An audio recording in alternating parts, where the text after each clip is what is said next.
बातमी सरपंचांसाठी महत्वाची आहे। सरपंचांनो, घोटाळा केलात तर तुमच्या मालमत्तेवर आता जप्ती येऊ शकते। नाशिकच्या मालेगाव तालुक्यातील खडकी ग्रामपंचायतीनं तत्कालीन 2 सरपंचांच्या मालमत्तेवर टाच आणली आहे। यासोबतच ग्रामसेवकाच्या वेतनातून अपहाराची रक्कम वसूल करायला सुरुवात झाली आहे। गावाच्या विकासासाठी ग्रामपंचायतीला 80 लाख रुपयांचा निधी मिळाला होता। ही रक्कम परस्पर वर्ग करण्यात आल्याचा आरोप करण्यात आला होता।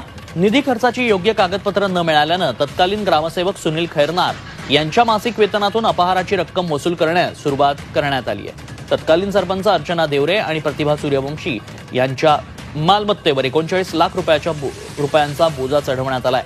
माहिती अधिकार कार्यकर्ते प्रदीप मोरे यांच्या पाठपुराव्याला त्यामुळेच यश आलंय। मालेगाव पंचायत समितीचे विस्तार अधिकारी यांनी एक असा ऐतिहासिक निकाल दिला।